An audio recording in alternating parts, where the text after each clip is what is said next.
Buongiorno, bentrovati. È il momento del Focus dedicato allo sport come ogni lunedì. Quella di oggi è una giornata importante per tanti motivi, a cominciare dal varo dei calendari della Serie C, cominciato anche ufficialmente il ritiro del Catania, scopriremo che cosa è successo in casa Palermo e andremo a capire come si evolve la situazione societaria a Messina. Ma intanto direi di augurare buon pomeriggio ad Alessandro Vagliasindi. Grazie Alessandro, buon pomeriggio a te. Buon pomeriggio a voi tutti. Alessandro, partiamo dai calendari che sono stati sorteggiati questa mattina in Lega e ci sono delle notizie, delle indicazioni che possiamo intanto dire. Diciamo subito che, e vediamo anche la prima giornata in grafica, che Catania e Trapani cominciano in trasferta e mentre in Messina giocherà in casa con il Potenza. La grafica della... no, non è questa, questo è chiaramente il ritiro dei precampionati. Cominciamo dal calendario, dicevo prima, con quello che è successo stamattina in Lega Pro. Adesso recuperiamo chiaramente la prima giornata, vi faremo vedere come giocheranno e dove giocheranno soprattutto le tre siciliane. Abbiamo detto del Catania che va a giocare sul campo del Sorrento, ma giocherà a Potenza perché sì, non è ancora disponibile. Eccola qui la prima giornata di Serie C. Esatto. Il Sorrento non ha lo stadio omologato e quindi come l'anno scorso il Catania giocherà contro il Sorrento a Potenza. Diciamo che rispetto all'anno scorso Crotone alla prima giornata, seppur al Massimino, il coefficiente di difficoltà di questa partita è sicuramente più basso di Sorrento-Catania rispetto a Catania-Crotone l'anno scorso. Per quanto riguarda poi il proseguo, no, del girone, possiamo dire che il Catania alla seconda avrà subito un impegno probante al Massimino contro il Benevento, che è sicuramente una delle candidate alla promozione in Serie B. Possiamo fare vedere, Alessandro, possiamo fare vedere anche la grafica relativa alla seconda giornata e per gli impegni delle tre siciliane, fra le altre cose. Eccola qui. Sì, appunto abbiamo detto i Catania e Benevento, il Messina va a Cerignola e il Trapani riceve il Picerno. Poi sicuramente l'attenzione è da centrare sui derby, sui 6 derby che caratterizzeranno questa stagione. Oltre a Catania e Messina che già c'erano l'anno scorso, c'è il Trapani. Adesso vediamo anche le grafiche relative ai derby, sì, perché si comincia con la prima uscita che è quella tra questo è il derby tra Messina e Catania, che novembre. Esattamente. Poi avremo il derby tra il Messina e il Trapani, se non sbaglio. Beh, vediamo quelli Catania-Trapani, esattamente. 17 novembre. E poi ci sarà il Messina-Trapani. Ci sarà Messina-Trapani. A completare questo ciclo di 6 sfide appunto tra le tre siciliane. L'ultima, o meglio in realtà Trapani-Messina viene prima come calendario 13 ottobre rispetto alle partite che abbiamo esaminato in precedenza, ma poco importa. A carattere generale, Angelo, lasciami dire che il Catania ha un girone d'andata secondo me su cui può costruire, al di là del fatto che avrà una squadra profondamente rinnovata, ma è un girone d'andata che ha un calendario equilibrato e che porta il Catania comunque a giocare 10 volte al Massimino e 9 volte in trasferta all'andata. Il ritorno invece ha un coefficiente di difficoltà più elevato, sia perché i 2 derby li avrà in trasferta, giocherà in trasferta al ritorno sia a Messina che a Trapani, e sia perché nelle ultime 7 giornate, quando sostanzialmente si decide la regular season, il Catania avrà su queste 7 gare 5 gare da coefficiente di difficoltà alto. Ci sarà da affrontare l'Avellino, il Crotone, lo stesso Trapani, il Taranto. Quindi il Catania secondo me deve riuscire a ottimizzare al massimo il girone d'andata per darsi anche insomma una spinta, soprattutto da un punto di vista emotivo, per quello che è un ciclo nuovo che, come tu mi insegni, necessita soprattutto in avvio di determinati riscontri. L'anno scorso sarà un caso, ma la sconfitta interna col Crotone al Massimino con Tapiani in panchina ha in qualche modo poi indirizzato in negativo il resto della stagione fino alla crisi tecnica con Tabiani. Alessandro, adesso possiamo dedicarci, diciamo, al ritiro, partendo direi dalla lista dei convocati, intanto quella complessiva, lo dico anche a beneficio della nostra grafica, poi vedremo per reparto quelli che sono i protagonisti. Questi sono già diciamo suddivisi per reparto, ma sono i 30 che sono in ritiro assieme a Toscano, chiaramente esattamente da ieri. Sì. E oggi hanno fatto il primo allenamento. Sì, allora intanto possiamo dire che da questa lista possiamo inserire tra i difensori Mario Ierardi, perché la trattativa tra il Catania e il difensore centrale, ex Vicenza, ex Feralpi Salò, su Tirol, si è conclusa positivamente e il giocatore già nelle prossime ore si aggregherà al resto del gruppo a dare forma e sostanza a un reparto dove già c'era stato l'inserimento di Di Gennaro rispetto all'ultima puntata in cui siamo andati in onda, e quindi insomma un reparto difensivo che comincia a prendere forma con profili che avevamo detto qualche settimana fa che rientrano in quella sorta di piano altezza che il Catania ha deciso quest'anno di seguire per dare appunto centimetri e muscoli in tutte le zone del campo. Quello che rileva da questa lista, Angelo, intanto il fatto che ci sono dei giocatori sotto contratto del Catania che non sono in ritiro col Catania, per esempio Di Carmine, lo stesso Latinetti, Bocic, per dirne alcuni. Mentre altri, seppur tra virgolette in esubero e quindi in odore di cessione, sono in ritiro ad Assisi. La differenza è rappresentata dal fatto che con i giocatori non convocati per il ritiro precampionato, appunto da Di Carmine in giù, i nomi che abbiamo detto prima, c'è un accordo che insomma questi giocatori, in attesa di accasarsi altrove, non partecipano al ritiro.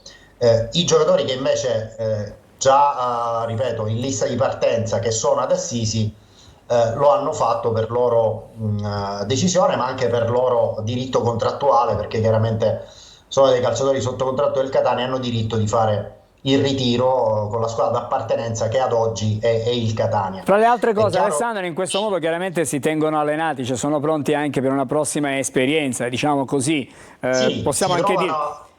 Possiamo vedere, Alessandro, sì, se sei d'accordo, mentre magari parliamo, possiamo vedere la lista dei portieri. Abbiamo preparato una lista singola dei portieri, così magari facciamo delle valutazioni per quelli che sono, diciamo, i giocatori che difenderanno poi, i portieri difenderanno la porta del Catania. Per reparto. Vediamo un po'. Partiamo con i portieri, vediamo se ce la facciamo. Sì. I portieri, ci sono dei nuovi arrivi, Adamonis su tutti. Per quanto riguarda invece Betters, è una conferma, Furlan è in uscita, in più abbiamo questo ragazzo Lauk Zenis che è in prova e che chiaramente verrà valutato nel corso del ritiro. Possiamo dare uno sguardo I difensori, vediamo i difensori? Sì, adesso arrivano i difensori. Anche cerchiamo di capire chi c'è e chi ci sarà e chi invece è destinato a cambiare aria.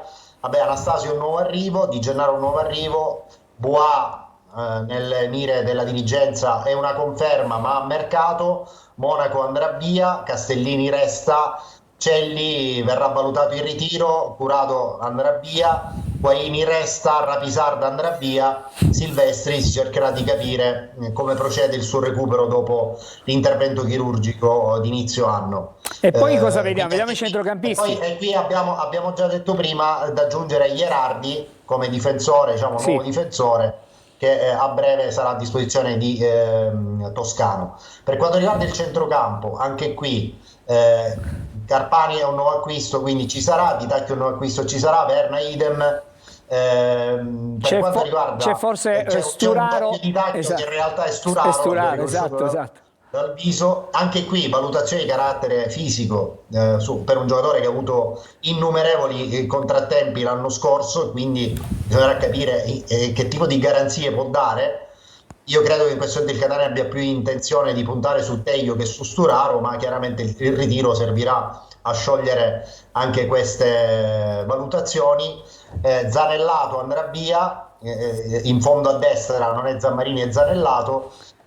Zammarini sembrerebbe rientrare nei piani tecnici di Toscano, ma è un reparto, quello di centrocampo, su cui si sta lavorando. C'è l'interesse concreto del Catania nei confronti di Luperini, centrocampista mezzala destra, ma la Ternana ad oggi ha avanzato delle richieste abbastanza rilevanti per la cessione del cartellino di Luperini, quindi il Catania, che ha sicuramente stima del centrocampista ex Trapani tra le altre, vorrebbe trovare un punto di equilibrio col club di appartenenza. Chiudiamo con gli attaccanti? Sì, vediamo con gli attaccanti. Vediamo in grafica appunto i giocatori che in questo momento sono a disposizione di Toscano.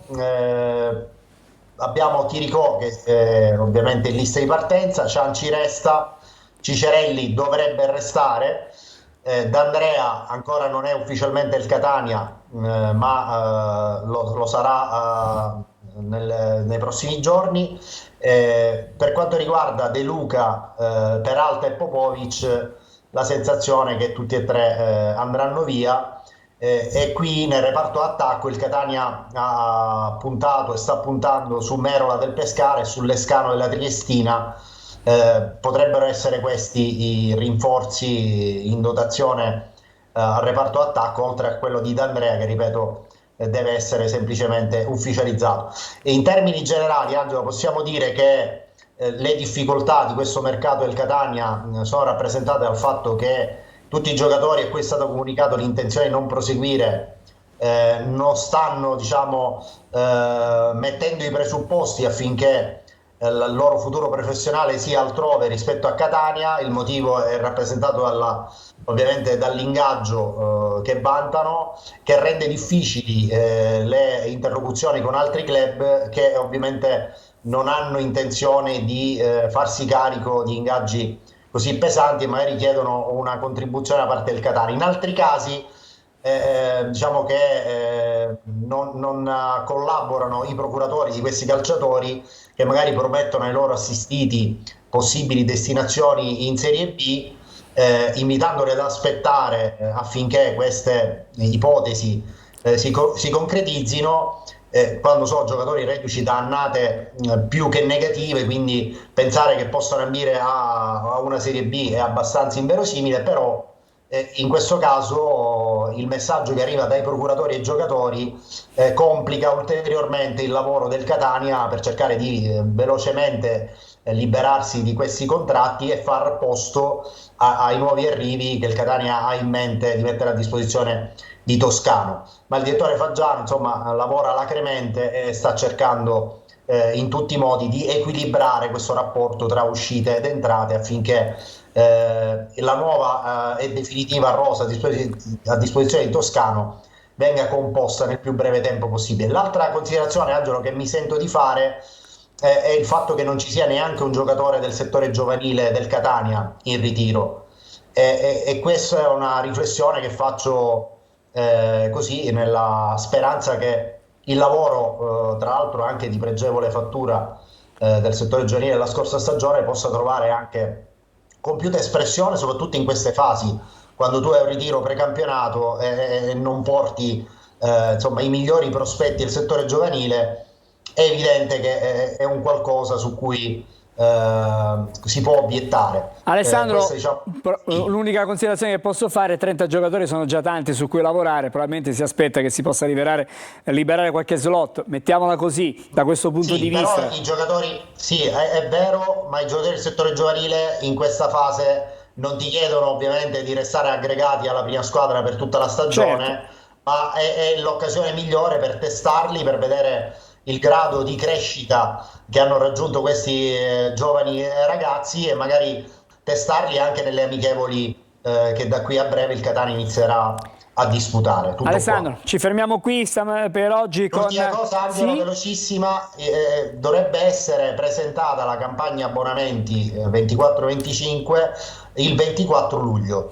Quindi queste informazioni saranno utili a tutti i tifosi che hanno in animo di abbonarsi o di rinnovare il proprio abbonamento. Tra l'altro in questi giorni c'è la possibilità di ritirare la WeCard, che è insomma, il documento necessario per poi stipulare l'abbonamento. Questo a partire da domani, per essere Da precisi, domani. ai botteghini Sì, dello stadio Angelo Massimino. esattamente. Grazie, Per me grazie è tutto, Alessandro. Angelo. Ci Grazie, vediamo grazie. lunedì Ci prossimo. vediamo lunedì Ciao. prossimo, grazie. Adesso ve l'ho già collegati sia Marco Gullà e Sergio Colosi. Fra poco andremo da loro, facciamo una breve sosta. Stiamo vedendo Marco Gullà che è un po' troppo, diciamo, abbronzato, dobbiamo dire, in questo momento, e mentre Sergio Colosi lo vedo invece tranquillo, ma possiamo farlo vedere anche Sergio, ancora il È mare da anche lontano. estremamente Oh, bianco. bene, Buon benissimo. pomeriggio, per cui da contraltare a Marco. Esatto, ci vediamo fra poco, facciamo una breve sosta e dopo parleremo di Palermo e Messina. A dopo.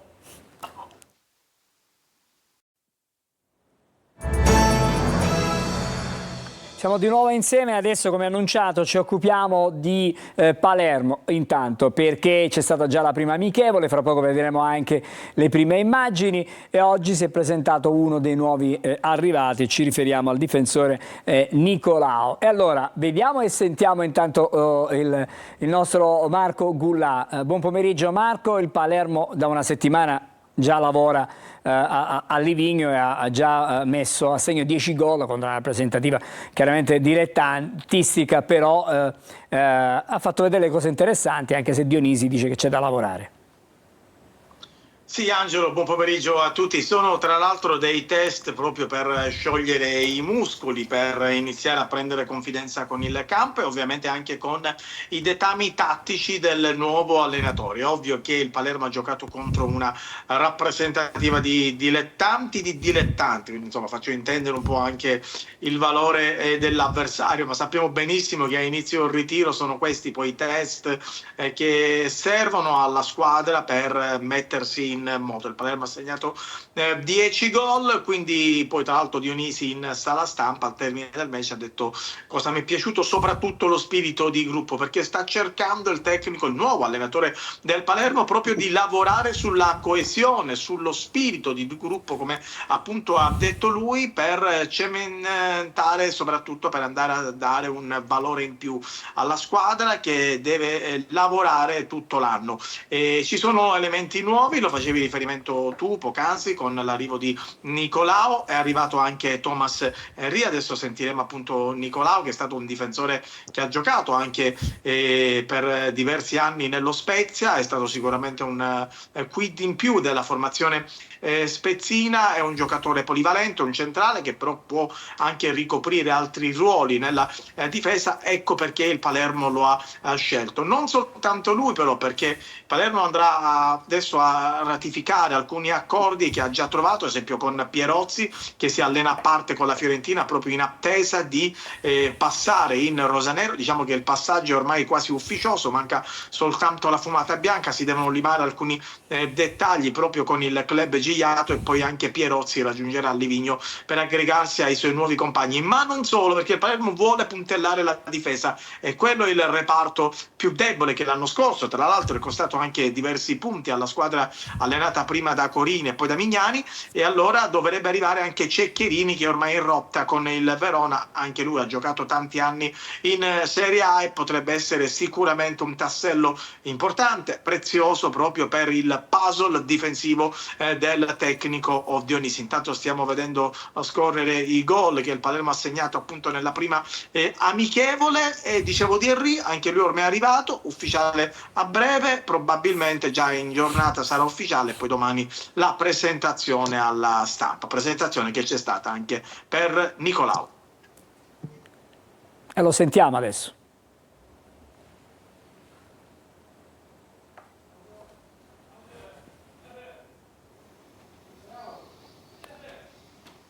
C'è un problema. Quindi sono contento da quelli primi giorni che sono qua.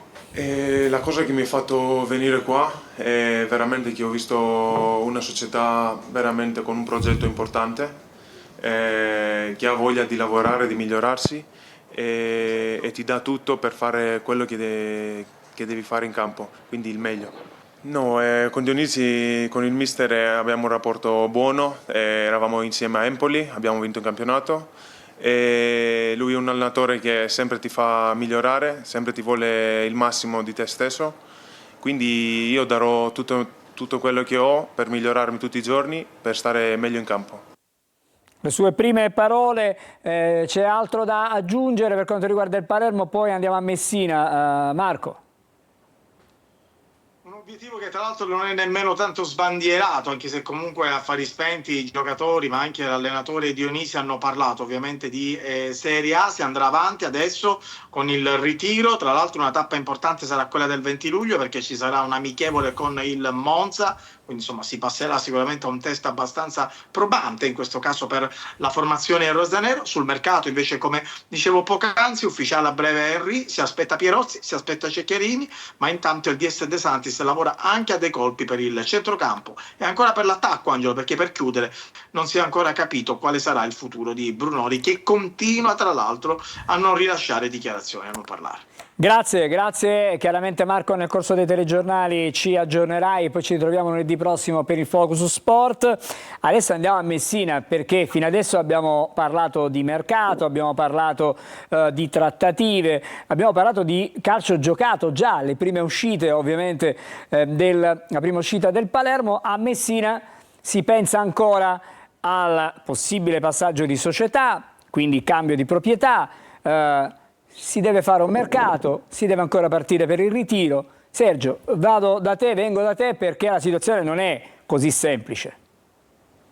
Tutt'altro, è come se fossimo al 15 maggio, mentre le altre società ovviamente sono al passo con quelli che sono i tempi, le ambizioni e tutto il resto. A Messina ancora si parla di questa trattativa societaria con preliminare che è stato firmato il 23 giugno, però non si riesce ancora a concludere. Da una parte sembra che non ci siano le necessarie garanzie economiche, dall'altra invece i subentranti vorrebbero le quote al 100%. Dove starà la verità comunque lo può dire il passato, il fatto che il Messina non riesce mai a cambiare questa proprietà che continua a mantenere Pietro Sciotto, però con il solito modo di gestire la società, anzi si incomincia a parlare di ritiro, ma le altre società già lavorano, stanno per farlo. Il Messina con ogni probabilità ci andrà da lunedì prossimo, per cui dal 22 luglio a Santa Domenica Vittoria, che è una località del messinese. Ma al di là di questo ci andrà con quali giocatori? Perché in organico ci sono 5 elementi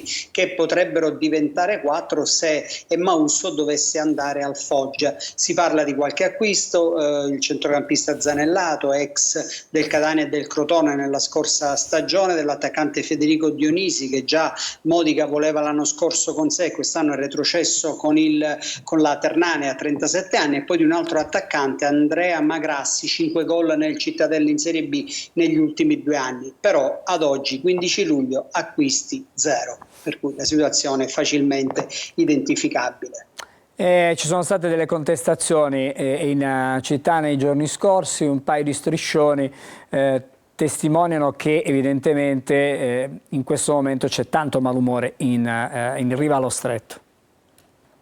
Sì, credo che ormai il malumore sia assoluto perché i tifosi, la piazza non vogliono questa gestione del presidente Sciotto che proseguirà per l'8º campionato consecutivo con tutte le problematiche e il modo di gestire comunque che si conosce e che ha portato a dei risultati molto ridotti come salvezze o nei play-out o alla penultima o all'ultima giornata, per cui Messina chiedeva qualcosa di più, ma deve anche confrontarsi con quello che è il budget di una proprietà che sembra piuttosto limitato dal punto di vista economico, e contemporaneamente però non si riscontra nella realtà, nei fatti, la volontà di cedere, perché poi alla fine sono sempre gli acquirenti, ne abbiamo visti diversi negli ultimi 3-4 anni che poi vanno via, e non credo che ogni volta sono gli acquirenti che evidentemente non hanno questa voglia di prendere il Messina, quanto invece quella di lasciarlo andare via e di cedere il Messina a determinate condizioni che evidentemente poi non vengono soddisfatte. Sergio, tu sei un profondo conoscitore del calcio a Messina. Due domande con risposta, diciamo, abbastanza secca. Sì. Pensi che questa sia la volta buona per il passaggio di proprietà? Mi dai un sì, mi dai un no, mi dai un ni? No. Bene. E questa è la prima e ti ho risposto subito. E questa è la prima, e allora sarà ancora una volta il presidente Sciotto, attraverso i suoi uomini fidati, a fare il mercato con la squadra per la prossima stagione. E lo dico il 15 luglio, sì, sarà così, e lo dico il 15 luglio, stagione molto ma molto complicata per il Messina. Forse la più difficile delle 8 con Sciotto. Allora, grazie Sergio, ci aggiornerai chiaramente nel corso dei telegiornali, nel corso della settimana, ci farai sapere se andrà, come dici tu, che se non andrà in porto questa trattativa. Noi ci auguriamo per il bene chiaramente del Messina che le cose si possano chiaramente raddrizzare e sistemare. Buon lavoro a te Sergio, noi Grazie, Angelo, per il Focus Sport ci ritroviamo lunedì prossimo, auguro a tutti voi il buon pomeriggio.